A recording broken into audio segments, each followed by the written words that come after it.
اگر آپ پسند کریں تو میں گزارش کر سکتا ہوں، کیونکہ یہ بھی فتنہ ہے نا کہ لوگ ناراض ہو جاتے ہیں۔ میرے پیارے بھائی جب خطبے میں آتے ہیں تو 3 باتوں کا خیال رکھتے ہیں۔ آپ غصہ نہ کیجیے گا، کر بھی لیں گے تو حرج کوئی نہیں ہے، غصہ چھوڑ دیں گے تو جنت کی بشارت بھی ہے، کر لیں گے تو اپنے نقصان کریں گے۔ جب خطبہ شروع ہو جائے، دنیا کی کوئی ہستی آتی ہے، نہ اس کے استقبال کے لیے جائیں، نہ کسی اور کام کے لیے جائیں۔ آپ شرعی طور پہ اس بات کے پابند ہیں کہ سب کام چھوڑ کے آپ اس وقت اللہ اور اس کے رسول کی بات سنیں۔ حدیث کہتی ہے کوئی بول رہا ہو اس کو صرف اتنا کہہ دو انصت، چپ ہو جاؤ، اچھی بات ہے نا۔ یہ انصت کہنا یہ بھی لغو بات ہے۔ تو مجھے امید ہے کہ آپ ذرا اس پہ نظر ثانی فرمائیں گے، آپ جہاں بیٹھے ہوں سکون سے اللہ اور اس کے رسول کی بات سنا کریں۔ میرے بھائی جب خطبہ خطیب دے رہا ہوتا ہے تو پھر گھٹنوں کو پکڑ کے بیٹھنا یہ جائز نہیں ہے، اس سے اللہ کے رسول نے منع فرمایا ہے۔ تو یاد رہے گا انشاءاللہ۔ ہو سکتا ہے ٹریفک کے مسائل ہوں، آپ لیٹ ہو گئے، کیونکہ ویسے تو آپ پہلے وقت پہ آتے ہیں، مجھے امید ہے اذان سے پہلے ہی آتے ہیں، کیونکہ مومن تو خطبہ شروع ہونے سے پہلے ہی آتا ہے، اس کی نشانی تو یہی ہونی چاہیے نا۔ لیکن اگر آپ لیٹ بھی ہو گئے ہیں تو میرے پیارے اور معزز بھائی اور محترم بزرگ، سنت یہ ہے کہ آپ جب مسجد میں داخل ہوں، خطبہ ہو رہا ہے، آپ جب تک 2 رکعتیں نہیں پڑھ لیتے اس وقت تک آپ کو بیٹھنا نہیں چاہیے۔ سلیک الغطفانی رضی اللہ تعالی عنہ، کیا نام میں نے بولا ہے؟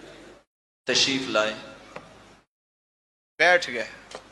آپ نے فرمایا ارکعت رکعتین، تم نے 2 رکعتیں پڑھی ہیں؟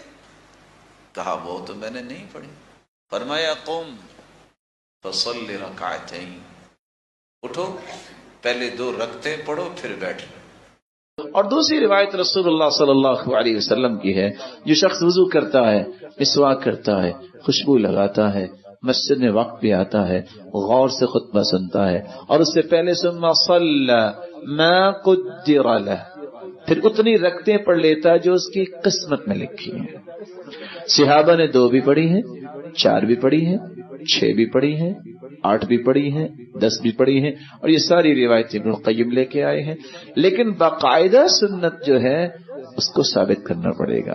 رسول اللہ صلی اللہ علیہ وسلم کا طریقہ مبارک یہ تھا، آپ منبر پہ آتے اور سب سے پہلا کام کرتے السلام علیکم، سلام کہتے، سلام کہنے کے بعد اذان ہوتی اور اذان کے بعد خطبہ شروع ہو جاتا۔ بات جمعے کی آئی ہے، حدیث میں آتے من صلی الجمعہ فلیصلی بعدها 4، جو شخص جمعہ کی نماز پڑھتا ہے اس کو جمعہ کے بعد 4 رکعتیں پڑھنی چاہیے۔ ابو حازم روایت کرتے ہیں آپ 2 مسجد میں پڑھ لیتے اور 2 گھر جا کے پڑھتے۔ آپ مسجد میں 4 بھی پڑھ سکتے ہیں، اور آپ 2 مسجد میں پڑھ لیں اور 2 گھر جا کے پڑھ لیں۔ تو صحیح مسلم کے ابو حازم کی یہ روایت بھی اسی بات کی طرف اشارہ کر رہی ہے۔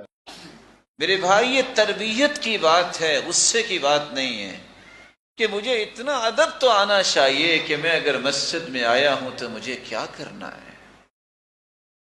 ہم کس چیز کے انتظار میں ہیں؟ کتنے کو اور بڑے ہونا چاہتے ہیں؟ ہماری زندگیاں کتنے کو ہیں؟ ہمیں اللہ کے قریب ہونے کی کوشش کرنی چاہیے۔ ہم قبر کے قریب ہو رہے ہیں، اس سے پہلے اپنے رب کے قریب ہونا چاہیے۔